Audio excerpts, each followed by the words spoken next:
Hello. Um, Today I'm going to talk to you about feeling stressed and the impacts on your digestion and immunity. It's important to understand the wider picture of stress, because when we're not resolving our health issues, often it's down to how serious our stress is, and it is impacting on ourselves. Are you feeling stressed? Well, you're actually not on your own. About 75 to 90% of patients visiting the doctor are suffering from stress-related ailments, it's found in the figures. Most of them walk away with the medication, but each month you can see in Blackpool, 1 in 6 adults picks up an actual prescription for antidepressants. And there's about 50 million prescriptions for antidepressants alone were issued in the UK. Stress is a factor in our health and in Western life. We are creating a culture of anxiety, it's felt.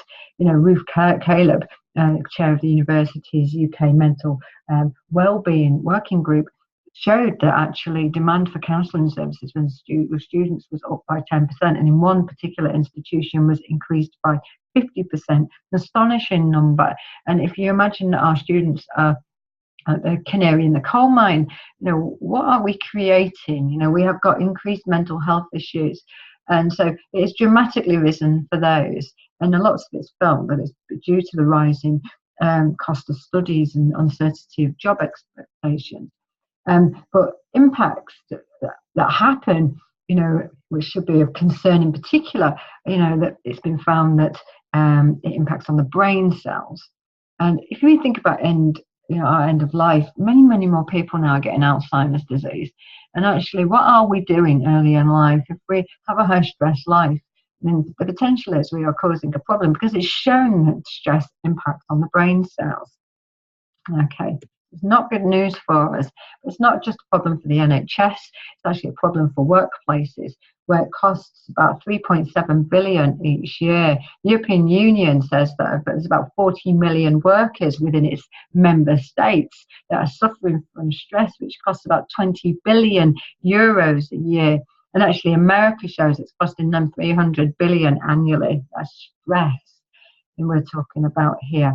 World Health Organization reports that basically we've got at least 350 million people live with depression, stress, and anxiety. This is not small. So if you're going to do anything during this cleanse, it's about getting on top of whatever stress you are suffering from, because it is absolutely key for optimizing your health. It's a leading cause of disability worldwide. And about 25% of the world's population have access to effective treatment for it, which leaves 75% often untreated. And we're talking about things like not just anxiety, but depression, panic attacks, all those sorts of things.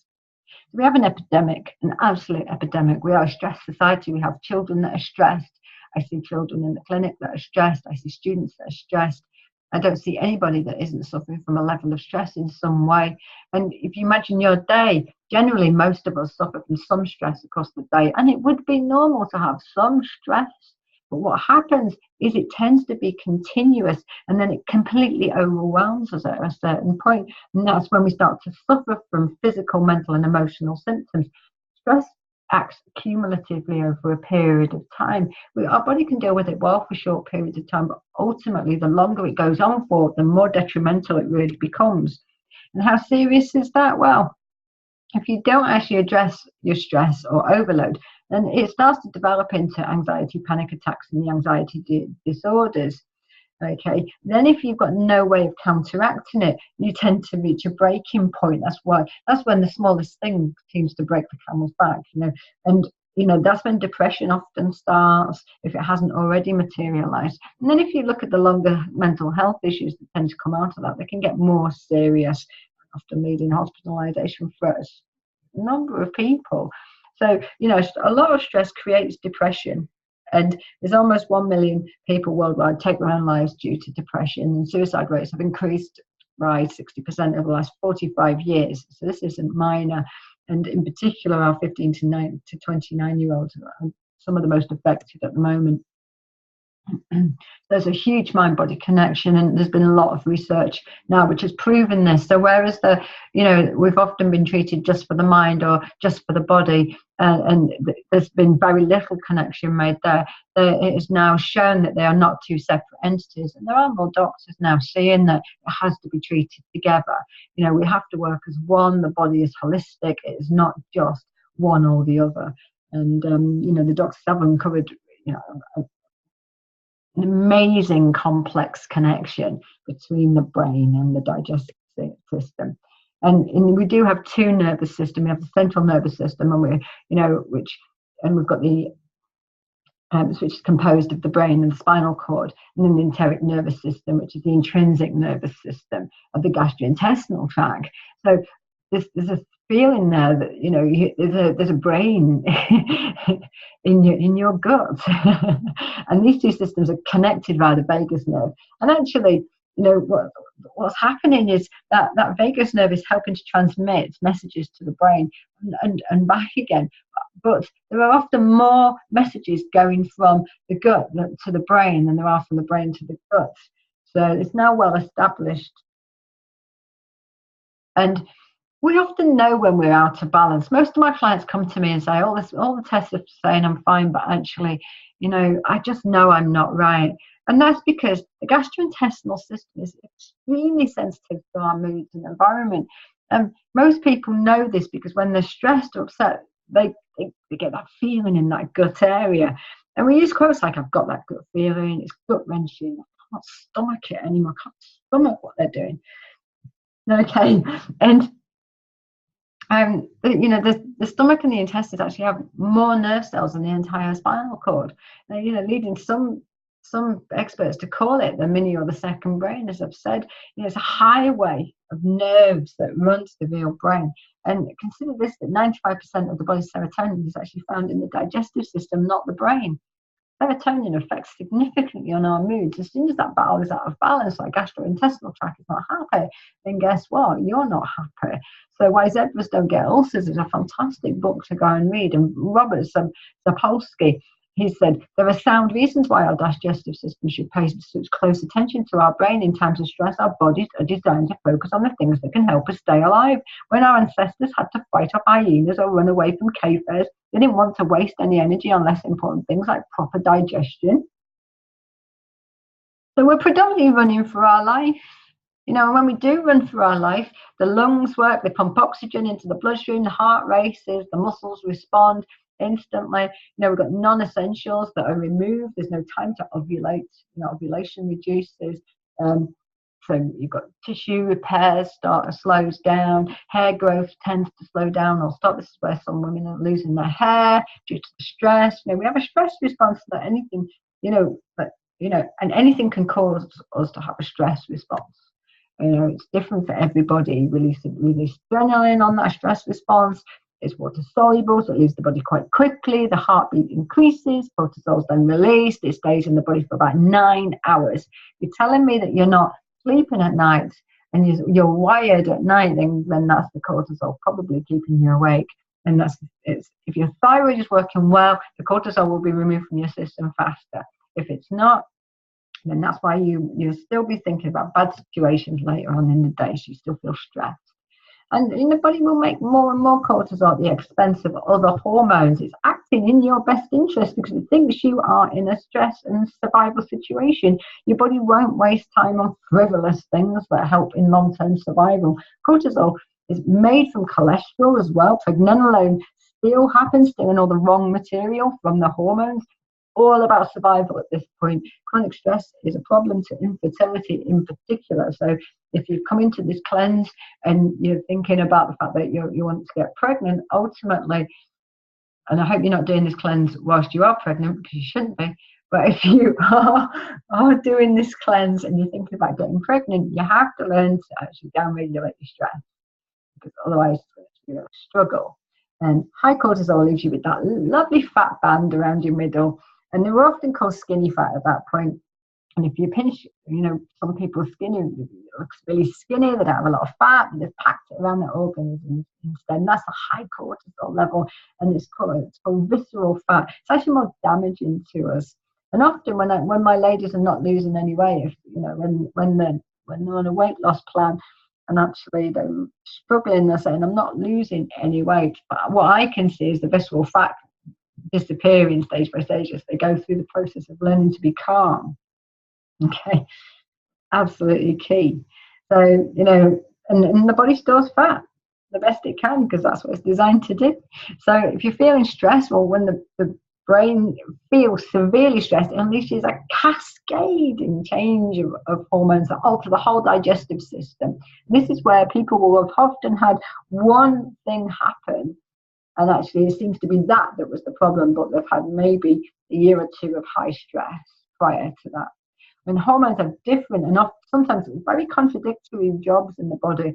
And for example, the hormone CRH is one of the body's main alarm bells. In stressful situations, the brain pumps out that hormone to tell the adrenal glands to start making steroids and adrenaline that can actually give you the strength and energy to run and get yourself out of that issue. But also CRH turns off your appetite, and at the same time, steroids triggered by CRH can make you feel hungry, which is why you're often drawn to actually eating the sweet stuff. So, you can see sometimes it feels a bit contradictory. This is why we don't feel very balanced during this time. And so some people think they're emotionally eating, but in fact, they're stressed. They're a victim of their hormones at that point. And that's why, often my plans seem very simple when I say, please go away and deal with your stress. You've got to learn to de-stress yourself. Because ultimately it's that's the trigger, and all the supplements and approaches in the world are not going to help unless you learn what are the key things that help you deal with your stress, and that's different for everybody. So what happens when stress leads you to then not eat properly, and that tends to send the blood sugar out of balance because we're eating more sugar. It then affects the blood sugar levels. We've got a loss of appetite, we've got headaches happening, blurred vision, mood changes, sweating, dizziness, all symptoms of low blood sugar. And then we tend to leave longer and longer periods between when we're eating because we're stressed, but also we are putting on weight at the same time. So we start to starve ourselves to stop the weight going on. And so, we've got this total melee of things that often happen. And, I think there's a connection between binge drinking and stress, particularly when you look at student life and how stressful it now is. So your brain depends on sugar to survive. It loves it. These symptoms are often the side effects of the brain not getting the fuel, in all honesty. So when stressed, often we miss meals and create low blood sugar. And, obviously, low blood sugar gives you neurological symptoms. You need to eat regularly when you're stressed.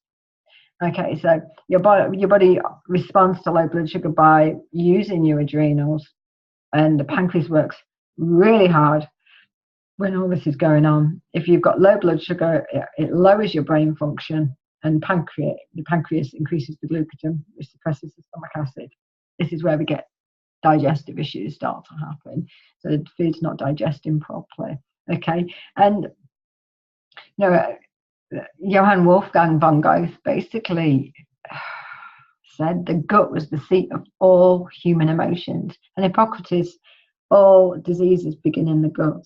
This has been known since day dot. Okay, so let's talk about the digestive system now. And stress affects every part of the digestive system.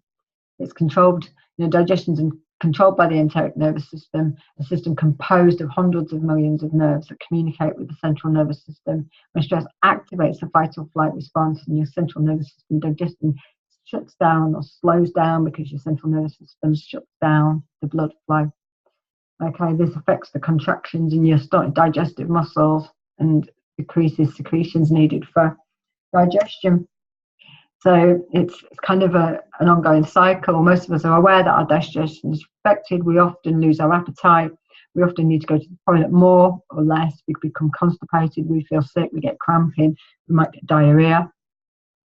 Okay, so one stressor can cause inflammation of the gastrointestinal tract, making you more susceptible to infection. It increases the acidity in your stomach, causing indigestion. It can also lower the stomach acidity, which then affects the breaking down of your foods. You've got decreased levels of nutrients being absorbed via the gut because your enzymes are reduced as well. That actually has a knock-on effect. It reduces the ability of absorption to happen. oxygenation, which is incredibly important for the gut, reduces as well. When we're stressed, or we don't tend to breathe properly when we're stressed, we tend to be more hunched over, and so blood flow reduces and oxygenation reduces. So negative effects on regeneration capacity of the gastrointestinal mucosa. More people know about the microbiome than the mucosa and the mucosal flow. So there's a lot more information out there, and you've got negative effects on the intestinal microflora starts to happen. And so 70, if you've got the majority of your immunity in the gastrointestinal tract, guess what? You're affecting your immunity at that point, and all because of stress and worry. Okay, so inflammation, together, stress and the damaged gut contributes to inflammation, and has that knock-on effect with those chronic disease states. And so you are looking at that gut getting worse and worse and worse over a period of time. And people come to me with food sensitivities. That's the majority of work that tends to come. It comes because of the digestion being out of balance, and the fact that the foods have become more sensitive, and often they just want a sensitivity test, and not wanting to listen to the fact that it's actually the stress that's the problem, and the stress is the main cause of the problem. And as Harvard researchers explain, psychology combines with physical factors to cause pain and other bowel symptoms, and psychosocial factors influence the actual physiology of the gut as well as symptoms. In other words, stress can affect movement and contractions of the GI tract, cause inflammation, and make you more susceptible to infection. So it becomes a chronic cycle, because once we're used to having a stress response and having a stress response regularly, that becomes our default setting, and therefore we go into that response automatically. It gets easier and easier and easier to get into that response. We have to learn and retrain ourselves to not become stressed automatically. And you can see from this slide that stress plays a huge part in both acute and chronic conditions. So from all sorts of things, from reflux and indigestion through to behavioural issues and allergies. And you've got even more if you want to actually look at the whole list of them, from heart disease to skin problems. And then we've got chronic health issues. So I hadn't even covered the chronic health issues at that point. It's just a small, dip in the water of my toe here. So you've got IBS, allergies, skin conditions, MERA, and so it kind of goes on and on. So we have to listen to the dashboard of our body. Pain and disease are clearly telling us that the body should be listened to. And I see the body like a dashboard in the car, and the lights come on, and more often than not, we would take our car to the garage faster than we will look after ourselves. Okay, but when this light comes on, and that's pain and disease states, we need to actually be doing something about it. So the secret to improving your brain health is actually in your gut. Okay, so it's actually shown over and over again that as we change our gut bacteria, the serotonin levels change, our neurotransmitter pictures change, and effectively we feel better in ourselves. So what you eat absolutely matters. And it's shown that if we are eating high plant-based diet, fiber-based diets often give a different composition for a gut environment than people who eat the general Western processed diet. So you're going to generally feel better, improve brain function. And the right bacteria absolutely do matter. It shows that Lactobacillus rhamnus has a marked effect on GABA, which effectively helps you to feel better. Okay. And reduces things like anxiety, for instance. So what you eat matters. It's clear that when you're stressed, our eating generally gets worse, not better. We tend to have more fast foods and more sugary foods. Diet feeds your bacteria. The right diet is absolutely key to good health. A rich diet in antioxidants, in prebiotics, and those prebiotics, as you can see there, are onions, artichokes, oats, slugs, leeks, asparagus, dandelion leaves, and garlic. Prebiotics are incredibly important. They ferment and then they feed the bacteria effectively. So it's important to have that natural balanced diet with protein at each meal, of course, to help you cleanse and rebuild, and all those things that proteins do. Right. So the secret of immunity of your gut. The secret to immunity is in your gut. Probiotics have been found to influence the activity of hundreds of your genes. It's a lot talked about with genes nowadays. And actually, our genetic health is very, very influenced by our diet, and acts like a light switch. It can be switched on and off all sorts of times, helping them to express in positive or disease-fighting manners accordingly, depending on what you're doing.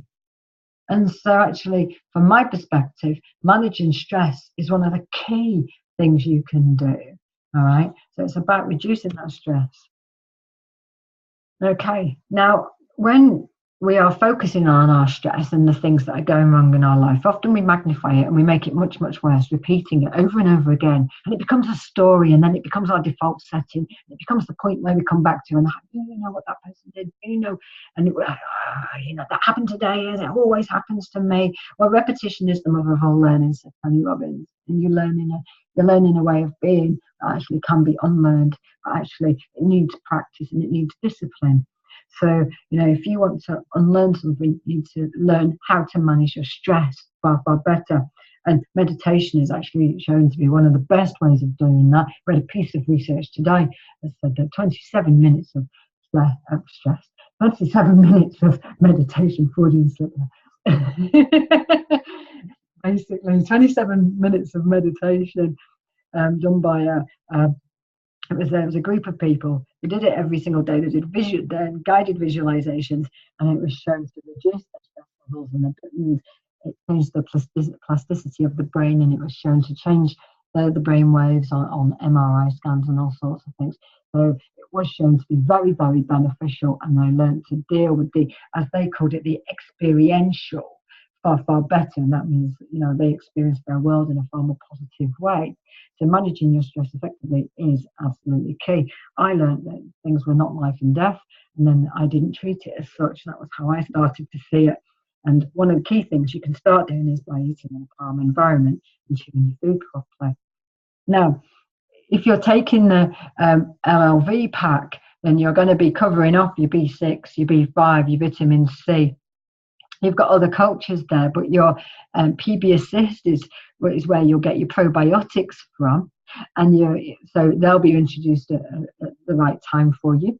And you've got an antioxidant-rich diet. Now, the LLV brings a lot of antioxidants within the multivitamin, but you need to eat a rainbow to reduce your free radicals that stress creates, because you become far more oxidized. You create higher oxidative stress, so you get higher levels of free radicals. Therefore, it's important to have an oxidant-rich diet, and this is where juicing and things like that, we often only do them on cleanses, but if we actually did these things pretty much all the time, we would be reducing oxidative stress and feel less anxious internally anyway. You need protein with every meal, and the reason is that when we're cleansing, protein is actually needed to help that function, to help the detoxification pathways. And we need to eat regularly as well to balance the blood sugar. Now, if you've chosen to do intermittent fasting and things like that, obviously you need to balance the blood sugar within your day and make sure you're not going for too long a period before you're actually triggering, where you're actually dropping your blood sugar down too far. Right then, so I hope you've enjoyed that short seminar online for you, and I hope you're enjoying your Bloom and Glow and your cleanse and the 30 days. Okay,